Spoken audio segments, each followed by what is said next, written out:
Bonjour à tous et bienvenue sur Canaille Kikit. Aujourd'hui, numéro spécial. Comme vous le savez, la Spanabis a été annulée à cause du Covid-19. Mais on a quand même envoyé une équipe là-bas afin de voir le monde du cannabis barcelonais français. On a été invité au Wake and Bake par Newsweed. On a pu déjeuner avec différents acteurs du cannabis français. Et on a eu la chance de rencontrer Benjamin Jeanroy, activiste et membre du syndicat du Chambre, spécialiste des questions de politique de drogue et cofondateur d'une agence de conseil dédiée au cannabis et aux chambres en France.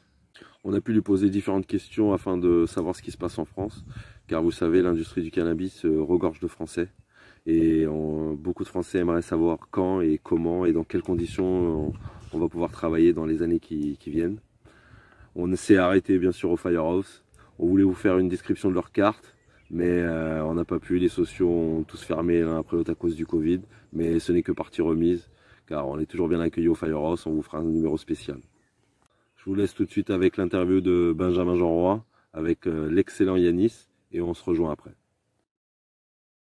Alors nous avons Benjamin aujourd'hui qui va se présenter du coup. Double. Salut, je suis content d'être là. Moi je m'appelle Benjamin, je travaille sur la question du cannabis depuis 5 ans en France. Avant je travaillais dans d'autres pays à l'international sur la question des politiques des drogues. Et depuis 4-5 ans, je travaille à essayer de faire avancer la législation sur les différentes filières du cannabis en France. Et on voit effectivement depuis, on va en parler, depuis un an et demi, ça commence à avancer un petit peu. Et les choses évoluent petit à petit, comme tu l'as dit. C'est pas du jour au lendemain qu'on peut avoir une légalisation totale du cannabis en France. Donc toi, qu'est-ce que tu peux me dire par rapport au futur par exemple de cette législation Je pense que déjà c'est important de rappeler des petites bases. En France, on est les plus gros consommateurs européens de cannabis. On est aussi les premiers dans les personnes qui commencent le plus jeune, dans la primo-consommation. Donc ça peut être compliqué. Mais ça aussi, c'est parce que c'est interdit. Bah ouais, tout à fait, exactement. Quand tu regardes en Hollande, par exemple, où c'est légal, ouais, la consommation n'est pas du tout de la même manière. C'est un très bon exemple. Et en France, donc, on a ce paradoxe, on a une législation très dure. On interdit à la fois, évidemment, le commerce, la distribution, etc., mais aussi la simple possession et la consommation. Donc effectivement c'est très compliqué pour nous. Puis il y a aussi quelque chose dans la loi que j'aime bien qui est un délit, qui est l'apologie des stupéfiants, l'apologie du cannabis. Et donc si par exemple tu te balades avec une grosse feuille sur ton t-shirt, tu peux te faire serrer par le gendarme si c'est levé de mauvais pied. Et tout ça, ça nous a amené, on l'a vu, une explosion de la consommation, consommation à risque aussi, consommation des plus jeunes. Donc effectivement, on est en droit de se demander peut-être si on faisait les choses différemment, on pourrait essayer de faire en sorte que ça se passe mieux. Ouais, tout à fait, la prévention, l'éducation à l'usage qui est important aussi. Et donc aujourd'hui, pour répondre à ta question, on est toujours sur une loi qui date du 31 décembre 1970. C'est une loi qui concerne tous les stupéfiants en France. Il n'y a pas vraiment de définition de stupéfiants, on a une grande liste et le THC et certaines autres parties du cannabis sont dans la liste. À partir de là, il y a eu plein de directives et des décrets qui ont essayé d'aménager plus ou moins. Pendant un moment, on faisait en sorte d'aller sur la prévention, puis à d'autres moments, on était très dur avec les premiers consommateurs, par exemple. Il y a eu les stages sous Sarko, je ne sais pas si tu te souviens. Et là, le dernier truc qui s'est mis en marche, c'est cette amende dont on a beaucoup parlé, qui a un nom un peu barbare, qui est la contraventionnalisation. Qui s'élève à combien ? Qui s'élève, alors c'était en fait il y a différents paliers, tu sais, il y a quand tu payes tout de suite, tu payes moins en fait que le niveau moyen, puis il y a le niveau moyen que tu payes genre un petit peu après, et puis il y a une majoration si tu payes plus tard. Et je crois que le niveau moyen était autour de 200 ou 300 balles. Ce qui fait que dans l'idée, de toute façon, si tu pouvais te la payer, de toute façon tu n'allais sans doute pas être amendé, tu vois, parce que tu peux fumer chez toi. C'est les seuls qui allaient être amendés, qui vont être amendés si ça se fait, c'est les mecs qui fument dans la rue. Donc c'est les mêmes toujours qui se font un peu pécho. Donc ça c'est important de prendre en compte. Et donc ça ils ont essayé de le mettre en place, mais personne ne veut payer par exemple pour les terminaux qui vont devoir prendre l'amende en fait. Donc il y a pas mal de choses pour l'État à mettre en place vraiment ça. Ils vont essayer de le mettre en expérimentation dans 2 départements et après si ça marche de la généraliser. Le temps que ça se fasse, tu vois, on est toujours pas là aujourd'hui au niveau du test. On peut imaginer peut-être la législation elle aura évolué d'ici là, mais du coup effectivement ça elle est toujours dans la même logique. On garde le même système et on met juste une amende en amont pour essayer de désengorger un petit peu les tribunaux, pour désengorger un tout petit peu le travail de la police, mais in fine c'est toujours encore une application inégale de la loi. Il y a des mecs qui vont prendre beaucoup plus cher que d'autres. Et c'est ça le souci aujourd'hui avec la situation sur le récréatif, en tout cas en France. Voilà. Et du coup, par exemple, j'ai entendu moi qu'ils voulaient faire des tests en Creuse, c'est ça? Si vous ne connaissez pas la Creuse, c'est un petit département dans le centre de la France où c'est très rural, il n'y a pas beaucoup de développement économique, il n'y a pas beaucoup d'activités.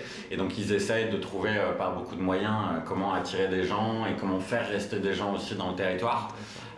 Et en fait, ils ont répondu à un appel du gouvernement d'Emmanuel Macron qui leur disait « Faites-moi des propositions, même extra-légales ». Et donc proposer des choses qui peuvent sortir du cadre qu'on ne considère peut-être pas forcément maintenant. Et donc la Creuse, et notamment un élu de là-bas qui s'appelle Éric Correia, qui est le président de l'agglomération du Grand Guéret, il a proposé on va faire la culture du cannabis thérapeutique en Creuse. Parce qu'ils ont des champs. Ils ont des champs, ils ont des chambriers, ils ont des gens qui connaissent. Ouais, les chambriers. Les chambriers, c'est les agriculteurs qui font pousser du chanvre. Ok. Et le chanvre, c'est le mot français pour cannabis. Comme ça, on va y revenir peut-être un petit peu après, mais la Parce différence... que moi, quand j'étais petit, il y avait déjà des champs de chanvre. Il y en a depuis des centaines et des centaines d'années. Et donc, ça, on appelle ça les utilisations industrielles qu'on fait avec la plante de cannabis, avec la plante de chanvre. C'est des variétés très spécifiques qu'on va faire pousser pour la graine et la tige. Et ça, en France, on est les premiers producteurs en Europe. On a 17 000 hectares, je crois, environ, de plantés. Donc on fait pas mal de choses déjà en chanvre, mais on pourrait en faire bien plus, parce qu'avec le chanvre, on peut faire du plastique, on peut faire du béton, on peut faire de l'acier, on peut faire des composants pour les batteries, on peut faire du vêtement. Ça existe depuis longtemps. Voilà, on en faisait des cordes, il y en avait, au 19e siècle, on avait 700 000 hectares. Tu vois, donc on est bien descendu. Et ça, c'est à cause de. Ouais, en France. 700. Ouais. Et ça, c'est à cause de la guerre contre la drogue, la guerre contre le cannabis, qui ont fait arrêter cet usage industriel et qui a été aussi remplacé par d'autres produits, du coton pour les vêtements, ou du nylon, ou du pétrole pour le gasoil. Et donc aujourd'hui, il y a un vrai. Il y a un vrai mouvement pour essayer de produire plus de choses avec du chanvre parce que ça pollue moins. Et c'est plus efficace que souvent plein d'autres produits qu'on peut utiliser qui peuvent être plus polluants. Donc moi, c'est une des choses aussi sur lesquelles j'essaie de travailler. Et en France, on a un vrai vivier d'agriculteurs qui savent faire ça depuis des dizaines d'années. Ça faisait déjà un moment qu'ils devaient enclencher le cannabis thérapeutique, faire des tests sur des patients, tout ça. Je sais que ça a été fait là, il n'y a pas si longtemps que ça, alors que ça faisait déjà plus de 1 an ou 2 ans qu'ils en parlaient. Donc... Alors, il y a plusieurs process. Aujourd'hui, on a parlé du chanvre industriel, on a parlé du CBD. Le CBD, aujourd'hui, il y a une mission d'information à l'Assemblée nationale. Donc, c'est un regroupement de députés qui travaillent sur un sujet. Et là, ils ont commencé à travailler sur tous les usages du cannabis. Donc, le CBD, le thérapeutique, récréatif. Et donc, on espère qu'à la fin de ce process, qui doit durer environ 1 an, pour le CBD, il y a des règles très claires qui disent voilà, on a le droit d'utiliser la fleur, on a le droit de développer cette industrie en France et qu'on puisse développer le marché du CBD. Donc ça, c'est sur le côté du CBD. Ensuite, il y a le process autour du thérapeutique. Donc évidemment, les députés vont travailler sur cette question au sein de la mission. Là, ils sont en train d'auditionner des gens pour préparer ce qui va se passer après. Et là, ce que tu as mentionné juste avant, c'est l'expérimentation. Donc l'expérimentation, on a commencé à en parler il y a 1 an et demi. C'est la ministre de la Santé de l'époque, Agnès Buzyn, qui a dit il faut qu'on réfléchisse à est-ce qu'on doit mettre le cannabis thérapeutique. Donc elle a formé un comité scientifique. Pendant 6 mois, ils ont réfléchi, ils ont lu, ils ont auditionné des gens. Et puis ils ont dit oui, ça serait pas mal. Donc, ça serait plutôt bien. Et donc ensuite, ils ont travaillé pendant 6 mois encore pour définir un peu les contours de ce que pourrait être une expérimentation du cannabis en France. Et donc on a eu les conclusions de ce travaux. Et donc on sait qu'aujourd'hui, l'expérimentation, elle va concerner environ 3000 patients. Sur 5 conditions. Dans les 5 conditions, il y a la sclérose en plaques, l'épilepsie sévère et résistante, notamment pour les enfants, les douleurs névralgiques, c'est tout ce qui est nerfs et aussi résistante aux autres traitements, il y a les soins d'oncologie, et en fait c'est tout ce qui est support quand tu as le cancer ou le sida, pour la chimiothérapie, etc. etc. Et le dernier, c'est les soins palliatifs, c'est quand tu es au pas de la mort, voilà, en fin terminale. Et donc ça, aujourd'hui, ils ont fait un nouveau comité après, pour intégrer notamment aussi des patients, et pour définir les points de détail qui manquaient à cette expérimentation, notamment trouver les fournisseurs pour le produit, trouver les réseaux de distribution, imaginer comment on va créer le registre des patients, qui est-ce que le médecin et le patient vont noter, tu vois, genre j'ai pris ça à telle dose à ce moment-là, je me sentais comme ça avant et je me sentais comme ça après. Donc ça, c'est des choses qu'ils sont en train de faire là aujourd'hui. On est en train d'attendre qu'ils publient un petit peu la liste de ces choses-là. Et théoriquement, les premières prescriptions, elles devraient commencer à l'automne, à la rentrée 2020, si ça ne prend pas trop de retard.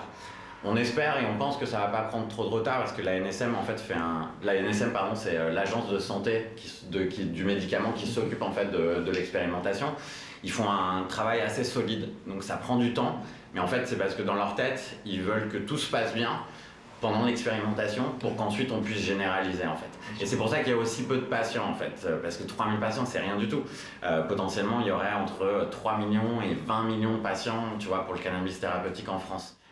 Mais on n'en est qu'au tout début, mais ce qui est important c'est qu'on commence. Là pour la première fois, donc je te dis la loi des stupéfiants en 1970, depuis 1 an et demi, c'est la première fois qu'on bouge vraiment sur la question en tout cas du cannabis.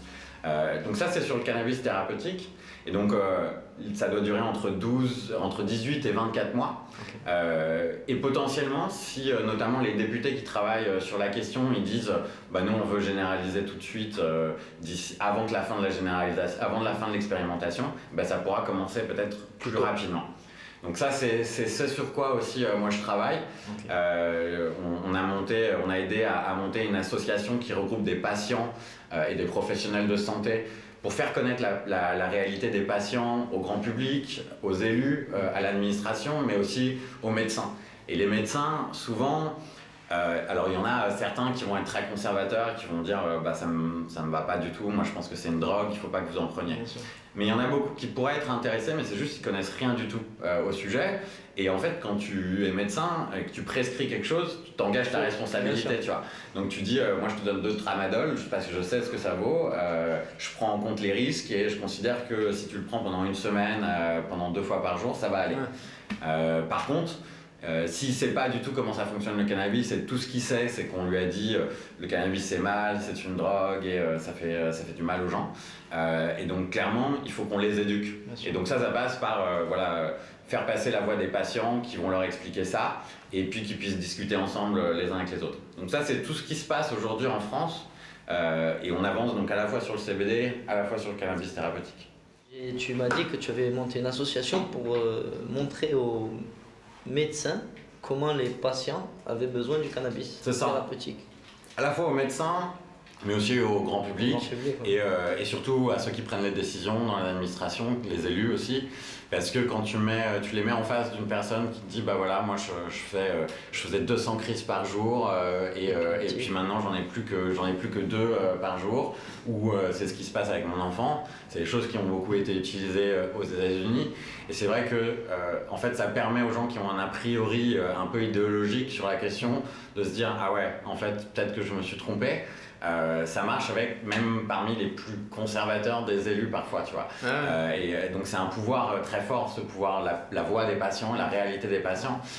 Et aujourd'hui c'est dur pour eux, parce que ils vont se renseigner un peu sur internet, il y a plein d'informations contradictoires, ils peuvent pas parler forcément avec des gens qui savent vraiment de quoi ils parlent. Et donc souvent, en fait, on en arrive à des patients qui deviennent des patients experts, parce qu'ils travaillent tellement de sujets, ils ont déjà fait tellement d'expériences sur eux, que sur leur pathologie propre, ils sont incollables, et c'est eux qui vont transmettre des choses intéressantes aux professionnels de santé, tu vois, aux pharmaciens, aux infirmières, aux médecins.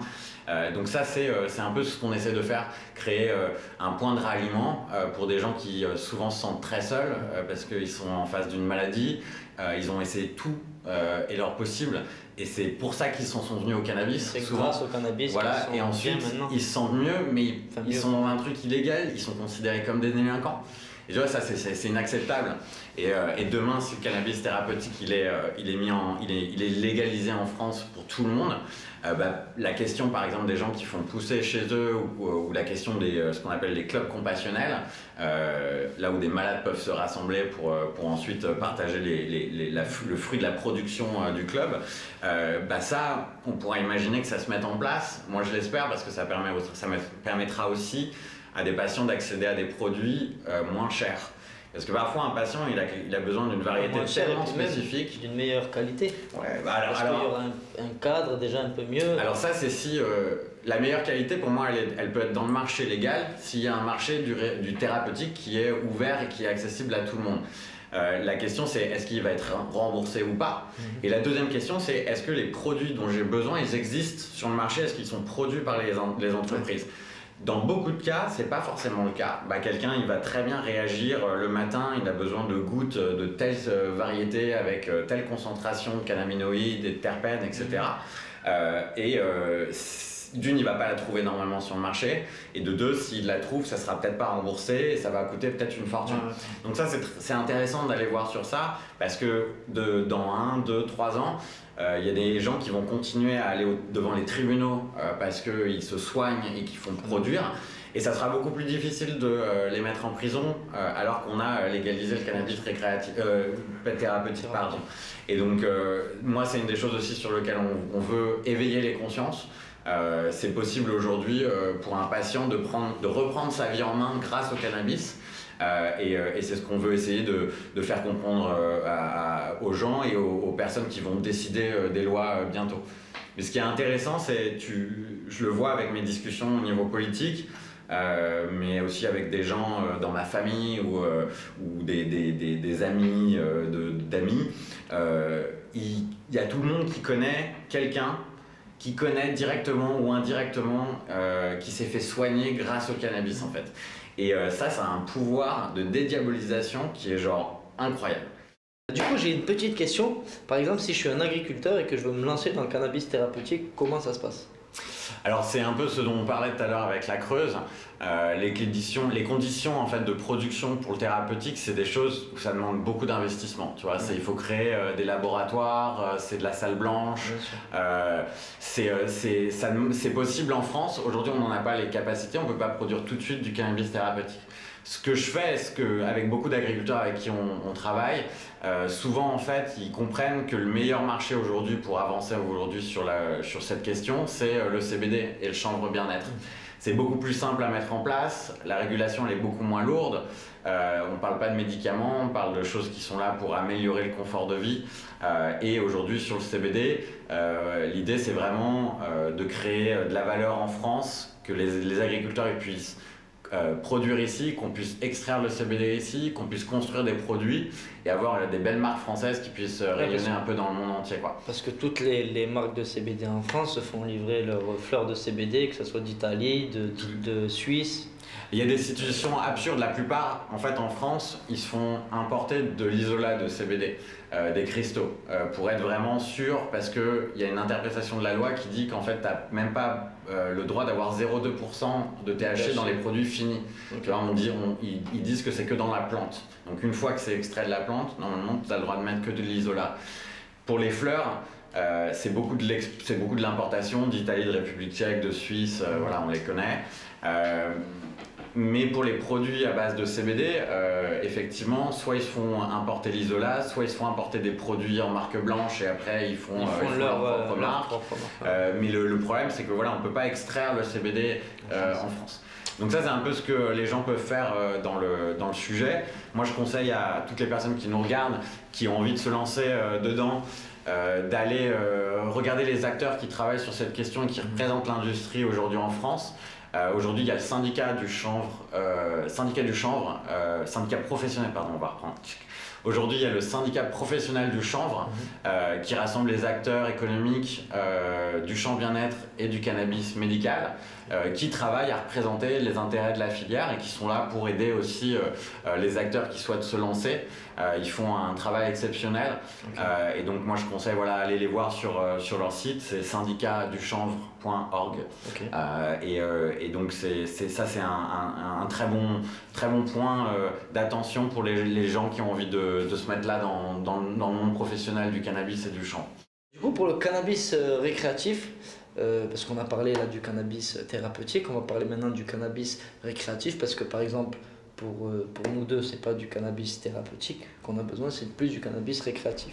Ça c'est la grosse question, effectivement. Aujourd'hui, on travaille légalement à ce que ça change sur le CBD, sur le médical. Il faut à tout prix que ça se fasse parce que c'est trop important pour les patients. Et donc, tout est une question de timing. Donc là, on s'occupe, il faut le faire avant toute chose. Et si ça doit être juste notre objectif, ça doit l'être parce que le médical, c'est trop important. Le CBD, ça peut vraiment faire du bien à nos campagnes et à nos agriculteurs et à plein de gens, etc. Donc il faut qu'on sécure ça. Donc a priori, ça devrait être bon d'ici un an et demi pour que ça soit vraiment carré. Mais comme je l'ai mentionné tout à l'heure, il y a cette mission d'information au Parlement. Et elle travaille aussi elle va travailler à la fin 2020, elle va travailler aussi sur la question du récréatif. Petite parenthèse, moi j'essaie de ne pas dire le cannabis récréatif, je dis l'usage adulte ou l'usage social. Parce que dans la tête des gens, ceux qui ne connaissent pas beaucoup, quand on entend récréatif, ils croient que c'est la foire, que ça y est, c'est l'explosion, c'est le supermarché de la drogue, on y va, on se met trop cher, etc. Alors que pour la plupart des gens, c'est juste passer un bon moment et peut-être remplacer le verre de pinard ou de whisky le soir à la place. Et donc c'est pour ça que je vais parler d'usage adulte ou d'usage social, que ça soit compréhensible. Donc ces députés, ils vont travailler sur cette question, ils vont auditionner, on espère, des experts à l'étranger, des administrations comme le Canada ou le Luxembourg qui va le faire bientôt pour essayer d'avoir des retours d'expérience. Et ils vont donner des recommandations. Donc on peut imaginer peut-être, en faisant un peu des analyses politiques, que ce rapport, si dedans il prône la légalisation, la régulation légale du marché usage adulte, ça pourrait être repris pour le programme de certains candidats, notamment un certain président pour la présidentielle de 2022. On sait qu'aujourd'hui il cherche des petits sujets à gauche pour essayer de se rétablir un petit peu parce que je crois que son image n'est pas top aujourd'hui en ce moment. On pourrait imaginer que ça serve comme argument si des gens comme moi ou d'autres qui travaillent dans le sujet font bien leur travail. Disons que les conditions aujourd'hui elles sont réunies pour qu'on puisse avancer peut-être plus rapidement qu'on pourrait penser. En tout cas, je pense qu'en 2022, ça sera un sujet plus que ça l'a été auparavant, avec peut-être un nombre de partis majoritaires qui l'auront mis dans leur programme. Et ça, c'est que le début, en fait, parce qu'une fois que quelqu'un dit « Ok, je vais faire le cannabis récréatif, élisez-moi », on les lit. À partir de là, le vrai travail commence, parce que c'est dans les détails que se cache le diable. Et donc, comment on va faire pour que ce marché... les populations qui sont aujourd'hui plus stigmatisées par le deal et la consommation, les gens qui habitent dans certaines banlieues, qui sont d'origine de quelques générations d'immigration, mais malheureusement ça se voit encore trop sur leur tête. Toutes ces personnes-là qui aujourd'hui souffrent à cause de la politique des drogues, il faut imaginer les moyens. Comment on les fait intégrer s'ils en ont envie dans ce nouveau marché. Ça va être le défi le plus important.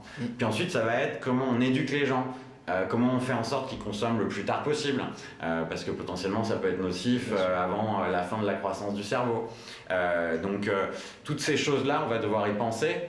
Et j'ai envie de dire, c'est un peu aussi le devoir de toute personne qui consomme aujourd'hui, notamment si tu consommes tranquille chez toi, après avoir envoyé un message à ton livreur, et d'être pépère sur ton canapé.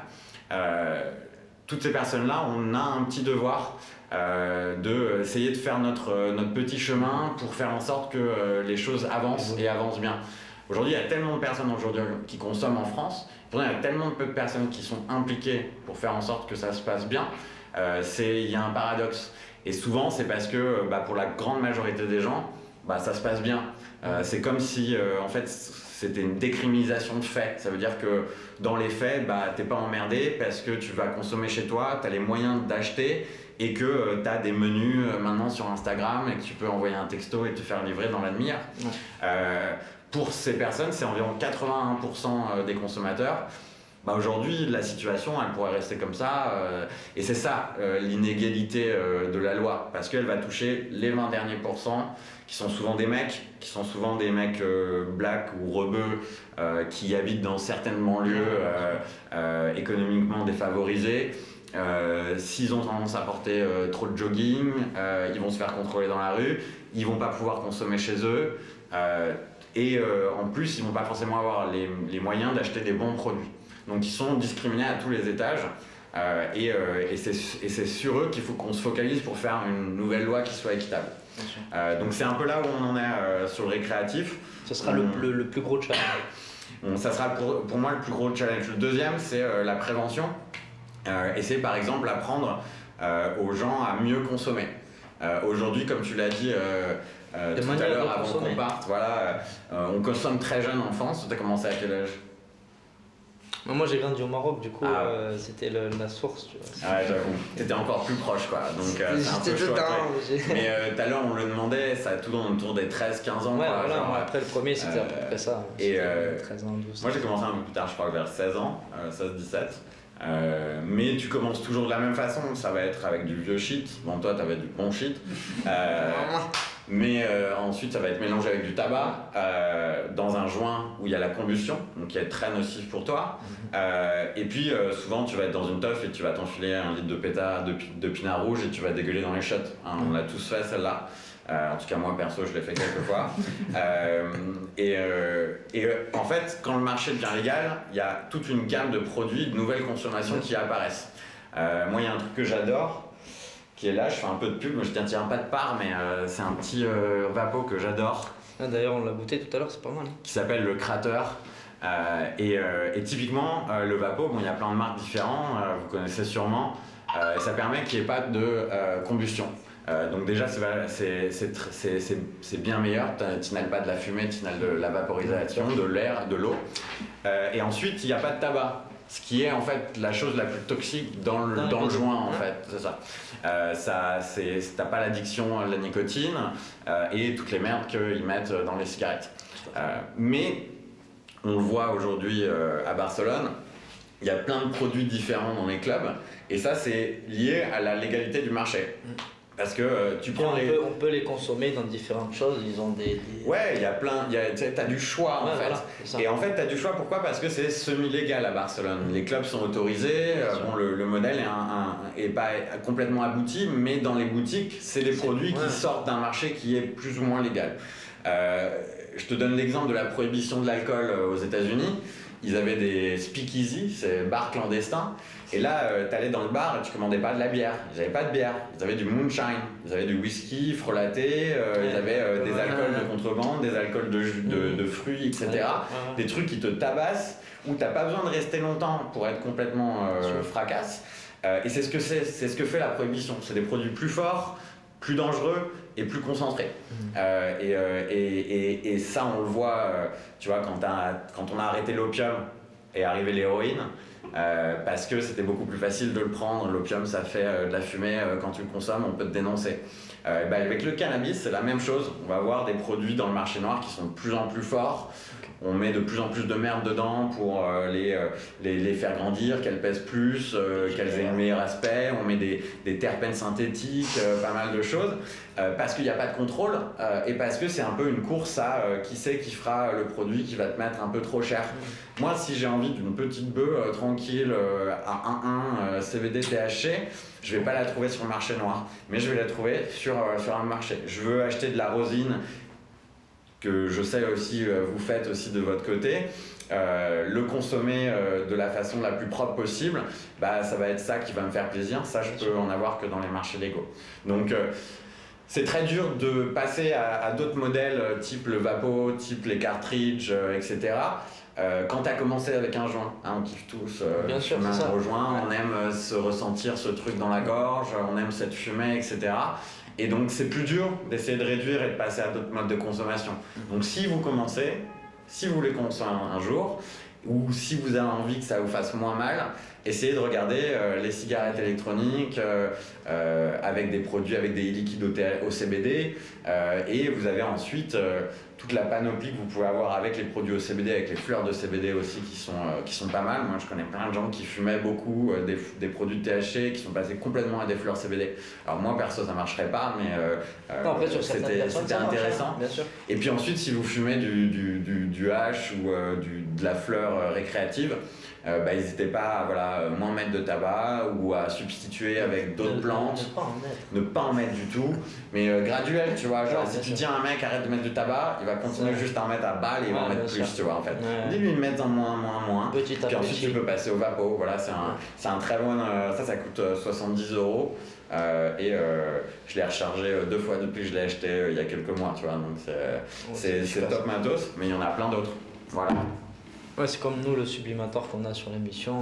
D'ailleurs, je voudrais bien le voir. Mais la prochaine fois, on il le faudra ramènera et regarder ça. tu goûteras. Mais ça se transporte pas facilement, c'est ça. Non, c'est une grosse caisse, donc c'est un peu compliqué quand même. Ah, tu me donnes envie là. La prochaine. Avec grand plaisir. Je te remercie pour tout, Benjamin. C'est moi. Et du coup, il y aura tous les liens en dessous de l'association, Du syndicat. de tout. Voilà. Merci à vous et nous, on va aller se spanabiser un peu. On va aller faire le tour des socioclubs. Ça marche. Ciao. Ciao tout le monde. Alors voilà, comme vous avez pu entendre, ça avance quand même un peu, même si ça avance pas assez vite pour certains. On peut se dire que ça a changé par rapport à la législation très dure sur la drogue qu'on a vécue, enfin que moi personnellement j'ai vécu depuis que je suis né, la diabolisation du cannabis. Donc on espère que ça va avancer, et peut-être que la crise après le Covid, la crise économique qu'on va subir, peut-être que notre sauveur est le cannabis, enfin du moins je l'espère. Donc voilà, plein d'espoir. Je vous dis à la prochaine, c'était Jess pour Canaille Kikit et à la prochaine. Ciao.